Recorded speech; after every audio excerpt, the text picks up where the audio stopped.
Aqueles argumentos vazios sobre cada um dá conforme pode e recebe conforme precisa, não justificam a falta de respeito. Enquanto o noivo, com um sorriso irônico, enfiava as notas do presente de casamento no bolso da mãe, Taninha apenas observava. Até que, com uma calma que gelou o ambiente, ela cumprimentou os presentes com um simples "boa noite a todos". A vida é feita de histórias que imploram para serem contadas, e essa merece toda a atenção. O barulho repentino na porta fez as 3 mulheres paralisarem diante do espelho. "Não entre", gritou a mãe, protegendo o momento íntimo com um olhar firme. Os passos se afastaram, e Olga Nikolaevna voltou a ajustar o véu da filha, admirando o resultado. "Você está deslumbrante", sussurrou, enxugando uma lágrima furtiva. "Mãe, por favor, não chore no meu casamento", protestou Tânia, confusa. "É que me lembrei da minha pequena, tão doce, e agora aqui", uma noiva justificou, enquanto um peso invisível pairava no ar. "Filha, tem certeza que não estão se apressando? Talvez seja melhor esperar." O noivo impaciente cortou. "Tudo certo, mãe dela, para de criar caso." Mas não era a primeira vez que Olga questionava aquele relacionamento. Havia algo na atitude do rapaz que a incomodava profundamente. Ele nunca se aproximou dos pais de Tânia, preferindo mantê-los à distância. Tudo começou 2 anos antes, em um acampamento com amigos. Entre risadas ao redor da fogueira, ele declarou seus sentimentos de forma inesperada. Ela, surpresa, não soube reagir. "Não espero que você me abrace agora, só pense no que eu disse", pediu, enquanto o fogo iluminava seu rosto corado. De volta à cidade, ele a conquistou com uma persistência que a desarmou. Flores, jantares, noites no cinema. Aos poucos, Tânia percebeu que ansiava por suas mensagens, preocupava-se quando ele demorava a responder. O que ele comeu? Se agasalhava bem? Será que também passou a noite em claro, como ela?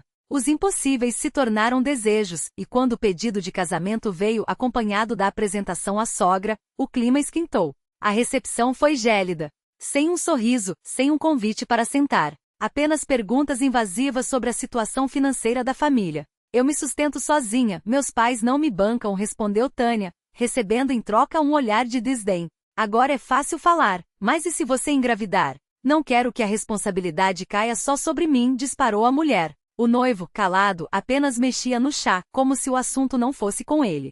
"Meus pais não nos deixariam na mão", rebateu Tânia, já se despedindo com uma desculpa esfarrapada. Na saída, ele tentou justificar. "Minha mãe é direta, mas boa. Só se preocupa." E Tânia, envolta na euforia do pedido, deixou o incômodo de lado. Os preparativos voaram. Os pais, emocionados, insistiram em bancar a festa. "Você é nossa única filha, queremos que este dia seja inesquecível", disseram. A sogra, porém, nem se deu ao trabalho de participar. "Não tenho dinheiro para me vestir como rainha por um dia", justificou com desdém, aparecendo de qualquer jeito, sem sequer cumprimentar os convidados.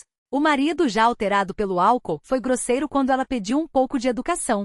"Não é obrigação dela sorrir para seus amigos", cuspiu, como se a festa fosse um fardo. Tânia engoliu o comentário, atribuindo a exaustão. Mas o pior ainda viria. Ao final da noite, enquanto esperavam o carro, a sogra anunciou que os acompanharia. Para ajudar com os presentes, explicou, com um sorriso que não chegava aos olhos. Em casa, os dois se sentaram para contar o dinheiro, ignorando o pedido de ajuda de Tânia para tirar o vestido. "Não vê que estamos ocupados?", retrucou o marido, enquanto a mãe separava as notas com cuidado. "Olha só quanto seus pais deram. Isso dá para a entrada de um apartamento", comentou Tânia, esperançosa. "Que apartamento? Vamos continuar alugando, ué. Esses recursos têm destino melhor. O reparo da casa da minha mãe e um negócio que quero abrir", decretou ele, como se a decisão já estivesse tomada. O sangue de Tânia ferveu. "Esse dinheiro é nosso, presente dos meus pais. Sua mãe não contribuiu com nada e você não decide sozinho." A resposta foi um riso sarcástico. "E daí que foram eles quem pagaram?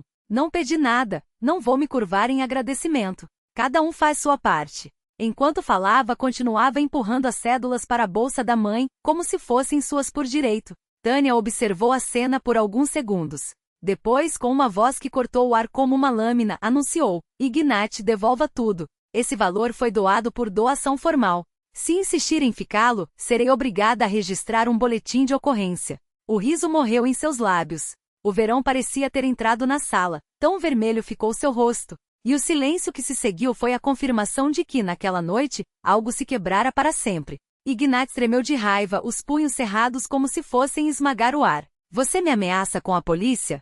Sua voz era um rosnado, os olhos injetados de ódio. Nós nos casamos hoje. Eu sou seu marido. Tânia nem pestanejou. Com uma calma que gelou a espinha de todos na sala, ela balançou a cabeça lenta e deliberada. Não precisa gritar. Eu me enganei em você. E nos meus sentimentos. Cada palavra era uma faca afiada, cortando o último fio de ilusão. Não quero continuar esse casamento. Não preciso de um homem que usa minha família para bancar os caprichos da sua mãe. Ele avançou, a mão esticada para arrancar o telefone dela, mas Tânia já discava. Do outro lado da linha, o tom grave de seu pai soou como um aviso. Ignat congelou. O som da chamada ecoou na sala como uma sentença. Vocês têm 5 minutos para sumir daqui. Sua voz não tremia, mas queimava. Amanhã, anulo esse casamento e devolvo cada presente aos convidados. E se eu fosse você, sairia agora, antes que meu pai chegue. Porque vou contar tudo a ele. E acredite, ela sorriu frio e letal. Ele não vai gostar nem um pouco do que vai ouvir. A mãe de Ignat, que até então observava com um sorriso de superioridade, atirou as notas sobre a mesa como se fossem lixo. Toma, seu ingrato. Engula esse dinheiro. Mas Tânia nem olhou. Permaneceu imóvel, enquanto os dois se agitavam como ratos em armadilha, jogando xingamentos como pedras. Put, egoísta, mulher incompleta. Cada palavra uma tentativa patética de ferir. Não deu tempo. A porta se abriu com um estrondo. Seu pai entrou, o rosto uma máscara de pedra, os nós dos dedos brancos de tão apertados. Saia, cachorro, antes que eu o jogue escada abaixo. E leve essa sua mãe com você. A voz era baixa, mas carregava o peso de uma ameaça que ninguém ousaria ignorar. Ou eu mesmo fecho esse bocão pra ela. Ignat empalideceu. A mãe engasgou, os insultos morrendo na garganta quando o pai de Tânia apontou para a câmera na parede. Tudo gravado. Cada palavra que vocês cuspiram contra minha filha. E eu garanto, vão responder por cada uma. Foi como se um furacão os arrastasse para fora. A porta bateu com um estampido final, e só então Tânia permitiu que as lágrimas caíssem. Não de fraqueza, mas de uma raiva tão profunda que doía. Seu pai a envolveu nos braços antes que o primeiro soluço escapasse. Não chore, filha. Sua voz era áspera, mas terna. Ele não merece suas lágrimas. É só raiva. Ela engoliu o nó na garganta. Raiva de ter sido tão cega. De ter dado a eles a chance de nos humilhar. Você amou. Ele apertou seus ombros. Isso não é burrice. É humanidade. Agora, você aprendeu. E o próximo que aparecer na sua vida vai ter que ser muito melhor que esse lixo. Ela riu entre lágrimas, secando o rosto com as costas da mão. Menos de 24 horas de casada. A ironia era tão amarga que quase doía. Mas quando acordou no dia seguinte, a dor já era diferente. Não mais uma ferida aberta, mas a cicatriz de uma lição. Ignat sumiu do círculo deles como fumaça. Ninguém mais o via, até que os rumores começaram. Diziam que a mãe, sempre tão preocupada com o bem-estar do filho, havia arrumado um novo negócio. Uma amiga viúva, não exatamente jovem, mas com uma conta bancária que compensava. Agora Ignat vivia como um parasita de luxo, trocando a dignidade por jantares caros e cartões de crédito que não eram seus. Tânia ouviu a história e apenas sorriu. Karma pensou. E que ele se afogue nisso.